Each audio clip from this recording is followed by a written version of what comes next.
1970s, we became this oasis of hope for parents, for children, latchkey kids, if you want to say.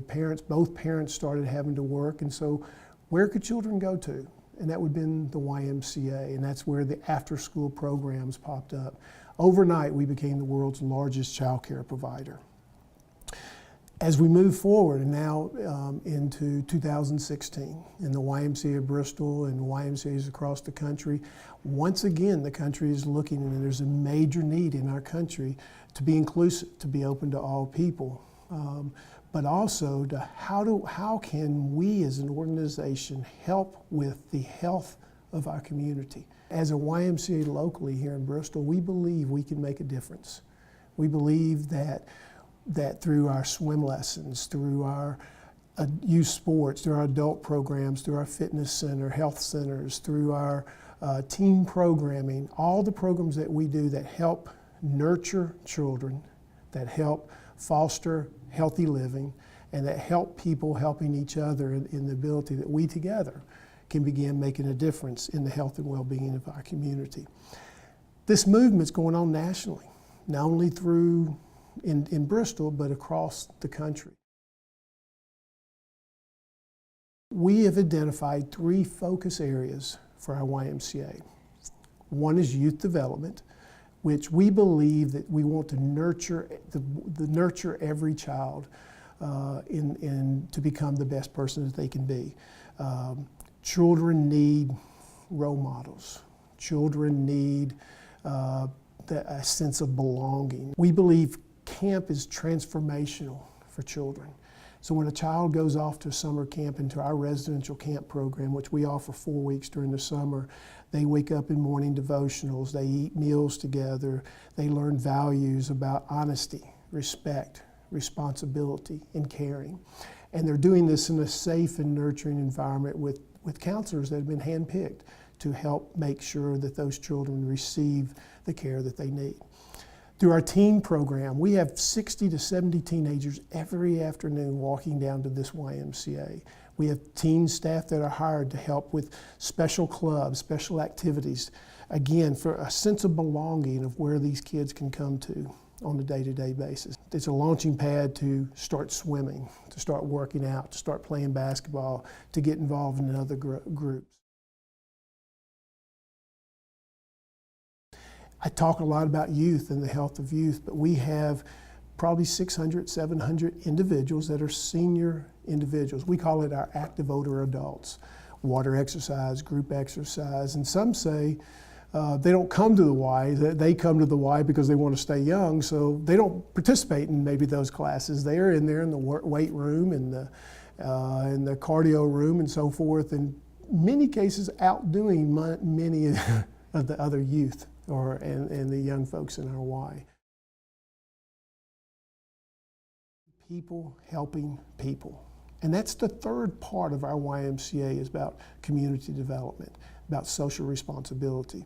We started a new program nationally called Togetherhood, and the whole idea of this program is to begin engaging members of the YMCA into the community. We're volunteering through reading buddies that's going on through the school systems, or it could be helping churches out and so forth. That's what the social responsibility part about the Y is people helping people. I got involved with the Y when I was 11. My mother had passed away, and so I was moved from Whitfield, Virginia to Bristol, Tennessee, and lived with my aunt and uncle. I was placed in the after-school program. I was the oldest one in the group, so I really didn't want to be there at first. I was like, you know, I can just walk home from here. Why does someone have to watch me?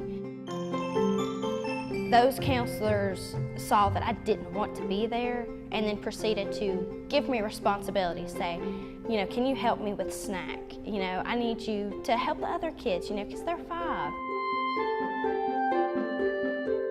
Well, since then, it's given me a sense of belonging and a sense of responsibility to not only to the Y, but to the Bristol community that I live in.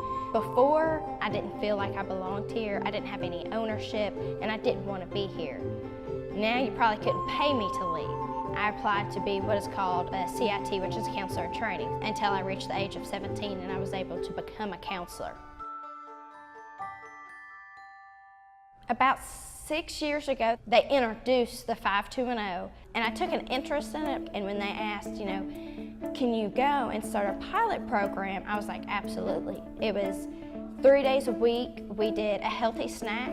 We talked about their lunch menu for tomorrow and the healthy decisions that they're able to make in the lunchroom the next day.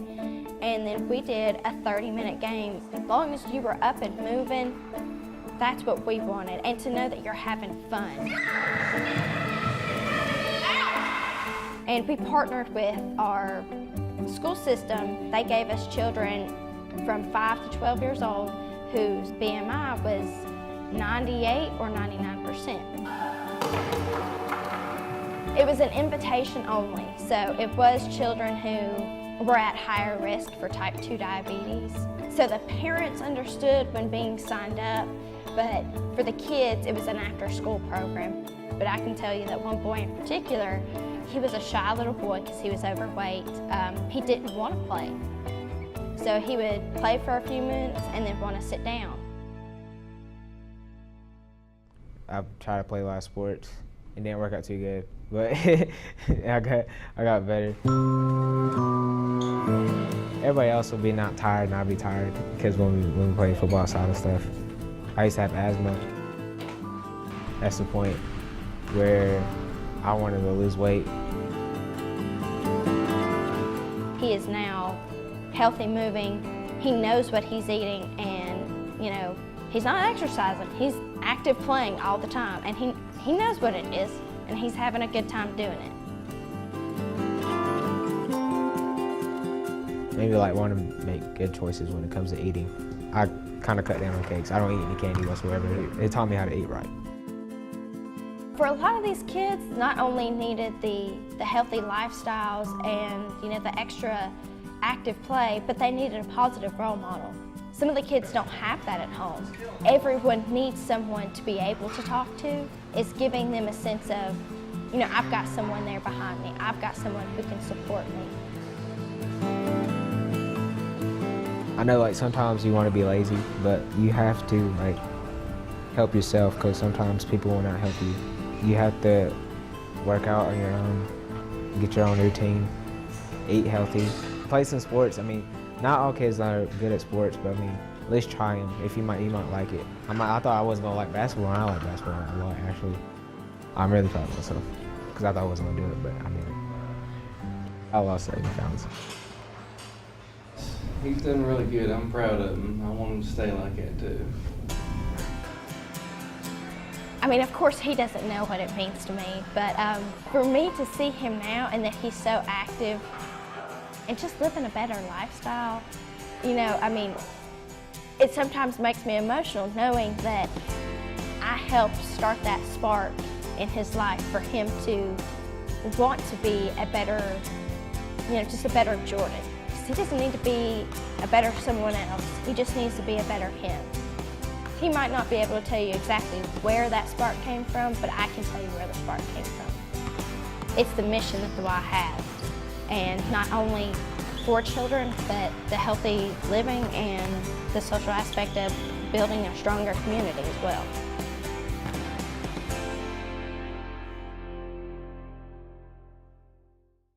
We have a program called Live Strong. It's a cancer survivors program. Individuals, when they've gone through and have been diagnosed with cancer and began their treatment programs, when they're ready, when they're able to, we offer a program that allows them to come to the YMCA and join at no cost for 12 weeks. We have 2 staff people that help work with them mentally, physically, and spiritually to begin getting healthy back on the right track. We have our teen leadership program. The YMCA has the longest ongoing teen leadership program in the country called Teen Leaders. Hundreds of YMCAs across the country offer this. We have about 25 active teens, makeup of a part of we have probably 600 teenagers that are members of our YMCA. 50 to 60 are coming down on a day-to-day basis and using the YMCA. through the help of the United Way, through the help of children's charities and other individuals in our community. It wasn't until I came to work for the YMCA and working in a resident camp setting that I realized what an impactful way that we can change lives. So we created this residential camp program a couple of years ago. It's down past Damascus at the old Camp of History. The Y rents the facility for 4 weeks. We take about 45 children each week down to the camp. They have bunk houses, we eat meals together, we have a full kitchen and so forth. But we wanted to make this thing affordable because we knew that there were still many kids in our community that could not afford a camp. So again, with the help of the United Way and children's charities and other folks and individuals that wanted to help people go to camp, any child that wants to go to camp can come to a week of camp for $125. And on top of that, we provide financial assistance on that as well. We estimate the cost of that camp is probably $350 to $400 per person by the time we pay staffing and food and rental of the camp and all that stuff. But with the help of people that realize that dream that every child should have that opportunity to go to camp. Our special needs program. Tom Hamlin, the director of Rivers Way, and I started working together about 5 years ago, and we quickly decided that there needed to be a hub, an area to where individuals with special needs had a place to go.